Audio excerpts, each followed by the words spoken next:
The movie starts by introducing two shamans, Harim and her junior, Bongil, who arrive in Los Angeles to help Park, a wealthy Korean-American businessman.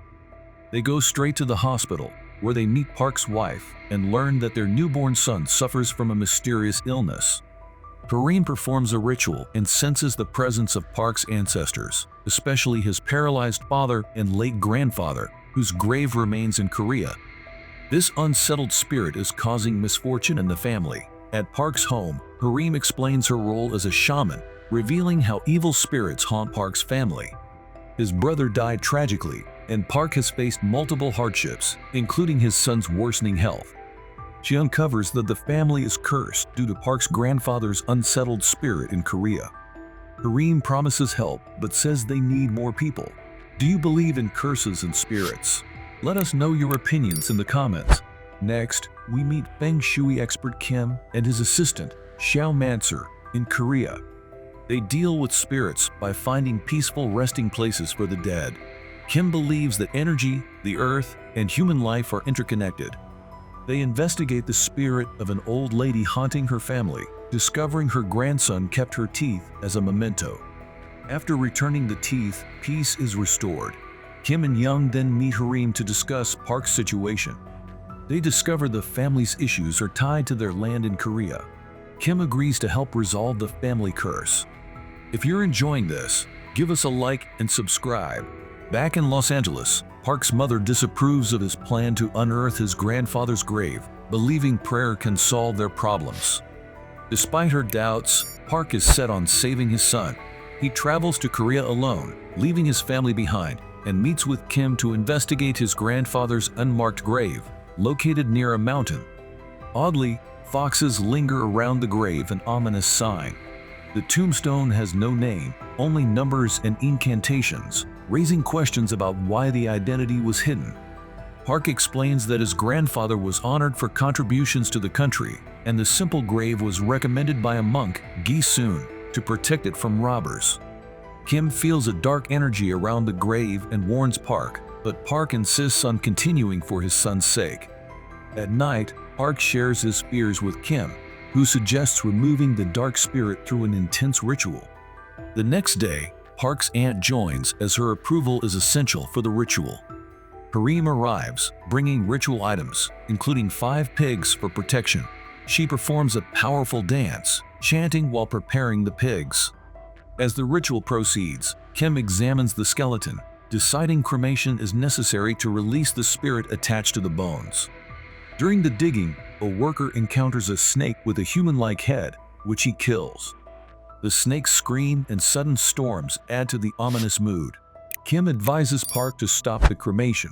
Kim grows suspicious and seeks information on the monk Gi-soon, only to find no records of him, deepening the mystery of the nameless grave. Back at the ward, someone opens the coffin in search of treasure, unknowingly triggering the spirit's wrath. Furious, Park's grandfather's spirit emerges, weak but vengeful, killing Park's father and mother. Kim warns Park that the spirit is trying to destroy his bloodline. While the real Kim was at the door, the spirit pretended to be him on the phone. Park mistakenly opens the window, allowing the spirit in, leading to his end. While performing a ritual, Harim encounters Park's grandfather's spirit, a powerful and malevolent force that starts to take control of her.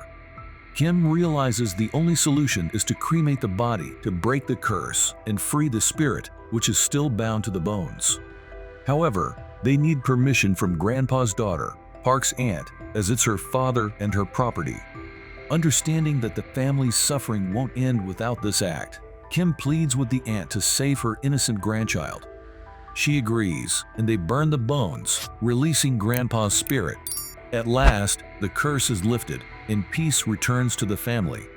But the trouble isn't over. In fact, the real story is just beginning. Kim learns that a worker who disturbed Grandpa's grave has been cursed after being bitten by a snake with a human head.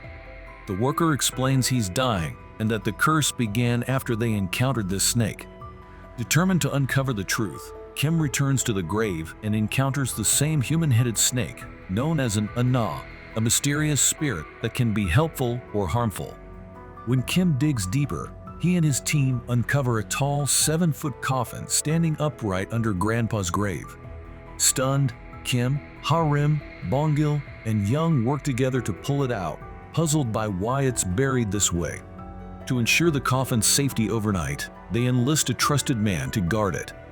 Before leaving, Harim performs a protective ritual, circling the coffin with rice and blood to keep any evil forces at bay. The mystery deepens, and the stakes are higher than ever. Kim and Harim confront Park's aunt about the mysterious mantra and why her father was buried in such a remote area. Kim reveals that her father had betrayed the country, siding with the Japanese. The aunt, surprised, reveals that Gi-sun, the monk who suggested the grave, wasn't even Korean but Japanese, adding to the mystery. Kim decodes the numbers on the tombstone as coordinates, realizing there's more to the grave than anyone knew. Later, an old man hears strange sounds from the barn. Bongil sees him wounded, muttering unknown words, and uses his spells to revive him. But soon after, a 7-foot figure emerges, tearing apart pigs and eating the old man. Horrified, Bongil calls Harim, who has been seeking guidance from her late grandmother's spirit. Her grandmother warns of a greater danger. Harim rushes with Bongil to the barn and finds the 7-foot coffin open. Nearby lies a helmet of samurai generals, revealing an ancient threat. Bongil tries to call for help, but the monstrous figure appears outside, demanding food. Harim pretends to be a tree spirit, but the general realizes she's human and attacks. Bongil jumps in to defend her, but is gravely wounded. The demonic general moves toward Harim, but dawn breaks and he vanishes into a ball of fire. Afterward, the group experiences visions about the general's fiery powers linked to the grave. Bongil is rushed to the hospital in critical condition, leaving Harim heartbroken. Kim, feeling guilty, decides they must return to the grave to end the curse once and for all. Their first stop is the old man's home, the same man who initially revealed details about the grave robbers. There, they uncover that these robbers followed strict feng shui principles, incorporating yin, yang, and elements like metal and wood. Meanwhile, at the hospital, Harim realizes that Bongil, who is recovering, has become possessed.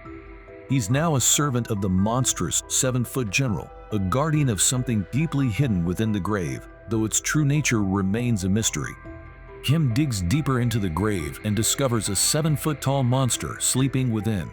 The story of the grave robbers wasn't about treasure at all. They were actually Korean patriots on a mission to heal their homeland's energy. They needed to remove hidden metal rods disrupting Korea's energy flow, but they never found any rods. Why? Because Gi-sun secretly buried them beneath a royal grave, knowing no one would dare disturb it.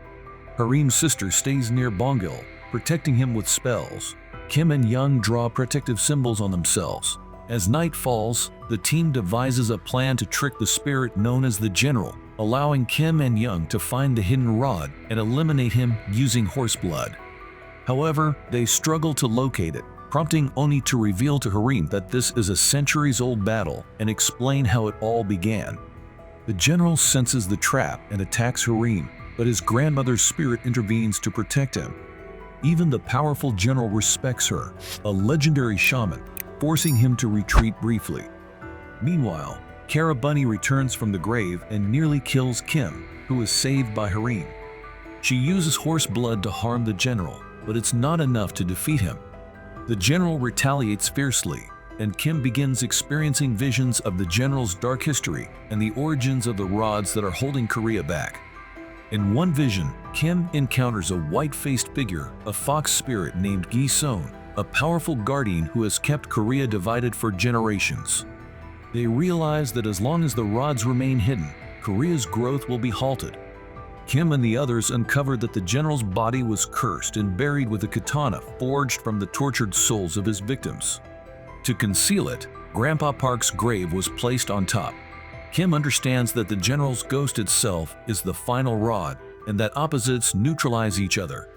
Using wood and his own blood, he stabs the general, finally destroying both the ghost and the curse. With this, Bongil is freed from possession. In the end, the general spirit and the final rod are destroyed, restoring harmony. Grandpa Park's grave keeps the past hidden, and the team returns to normal life, celebrating at Kim's daughter's wedding. The movie concludes with a sense of closure, but leaves a lingering mystery behind. If you like this video, give it a thumbs up and drop a comment below. See you in the next exciting video.